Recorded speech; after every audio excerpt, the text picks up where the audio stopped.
What's up, all you beautiful people? Welcome to another episode. Today, we're going to talk about what I think might be my favorite productivity book that I've read, at least in the last year or so. But it gave me a complete reframe of the concept of productivity. It gave me some new ideas, some new terms and concepts to kind of play around with. As I consider myself, I guess, a bit of a productivity guru at this point. We talk about it enough that people would probably put me in that category, and yet I really struggle with the idea of productivity because it causes so much internal dissonance. This desire to separate our time from our money, but also recognizing that our time is limited and therefore what we do at that time is priceless. And how can we fit more of the things into that time, to that container, so we can produce more, we can get further in life, we can realize more of our potential. And it's like this rat race, right?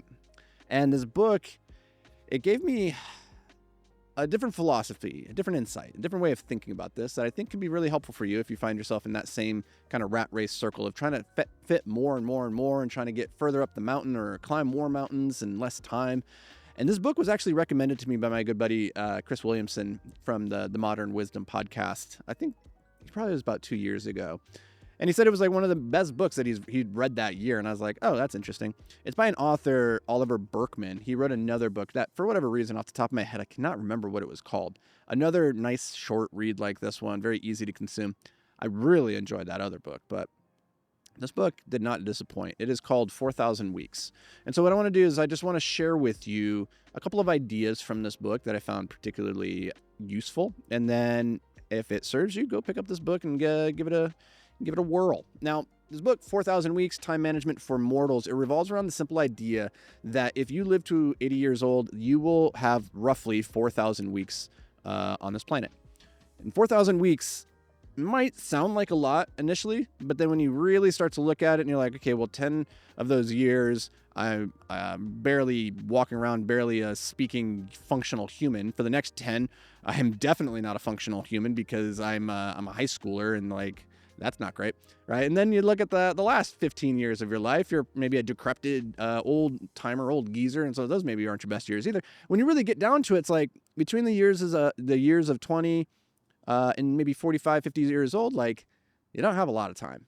You have very few weeks in the grand scheme of things. And there's a couple of really cool tools out there that people have created, calendars that give you a different way of visualizing it. It'll be a calendar with 4,000 little boxes on it, and you can fill them in so you can see exactly how much more time on this planet you realistically have. And really at the core of this book is helping you wrestle with the realization that you are going to die, which but maybe we humans really struggle to internalize that in a practical way on a day-to-day basis. You are going to die. There is no way to get all the things done that you want to get done.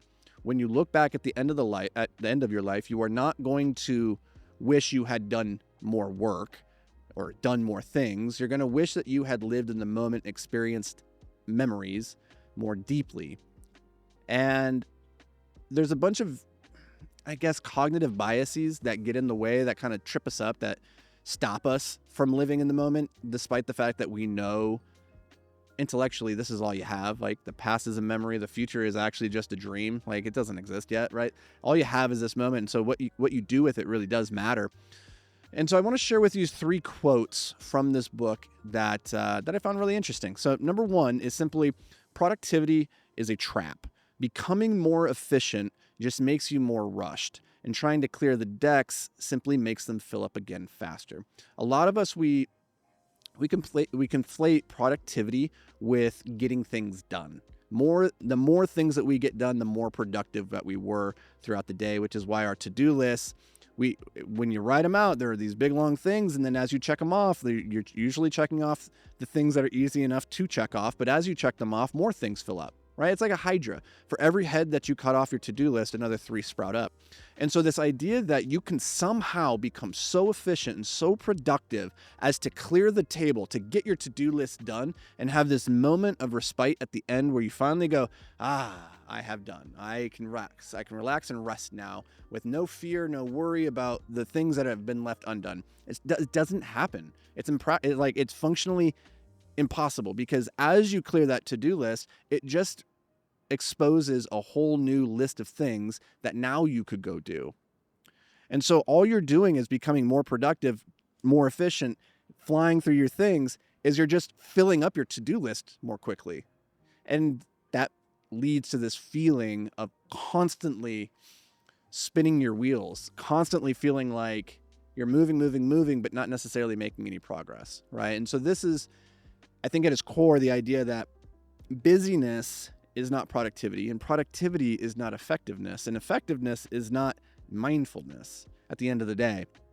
So the second quote from this book that I found really, really interesting is, every decision to use a portion of time on anything represents the sacrifice of all the other ways in which you could have spent that time but didn't. And to willingly make that sacrifice is to take a stand without reservation on what matters most to you. So that's wow, it's really deep. On the margins of this one, I wrote down, what is the price of this very moment? And the answer is everything that is not this. Literally everything that is not this. You are watching this video right now. What is the price that you have paid to be sitting where you are, watching me talk to you right now? It is literally the infinitude of other options. You could be on an island in Fiji sitting on the beach right now. You could be on a road trip across Nebraska with a loved one right now. You could be sitting on your couch eating potato chips right now. You could be in the gym working out right now. Maybe you are, right? Maybe you're multitasking. Literally everything else in the universe is the price that you pay for the thing that you're doing right now. So I think the best question that you could possibly ask yourself is, given the price, and that's a big price, are you doing the thing in this moment that you really wish you were doing? Or have you found yourself doing a thing for the sake of doing the thing, going through the motions, doing something that isn't in alignment with where you want to go ultimately? Or maybe you're doing something out of necessity. Maybe you're working a job that you don't love and you're listening to me right now while, mopping the toilets, right? And you're like, listen, Anthony, that's great and dandy and all that, but I have to be here. I have to be doing this. And I choose to be listening to you right now so I can learn something and maybe I can improve my circumstances, right? And someday then maybe I can have the ability to look at my calendar and I can have that level of discernment and I can choose where I spend my time and energy. But right now I just can't. Well, if that's your case, then commit fully to where you are. And acknowledge that in the grand scheme of the cosmos, you could be doing literally anything else other than mopping that toilet, but you are there right now mopping that toilet. It is your life. It is the entirety of your existence. And so why not do it to the best of your ability? Because there is beauty in doing something well. Like, regardless of how meaningful the activity is, there's value and beauty in doing anything well, to a high degree, to the best of your ability. Even if that thing at the end of the day is just mopping a floor. Do it to the best of your ability. Recognize that you have paid a tremendous price for the opportunity to be where you are right now, mopping that floor. So might as well enjoy it. Number 3, the most effective way to sap a distraction of its power is to just stop expecting things to be otherwise. To accept that this unpleasantness is simply what it feels like for finite humans to commit ourselves to the kinds of demanding and valuable tasks that force us to confront our limited control over how our lives unfold.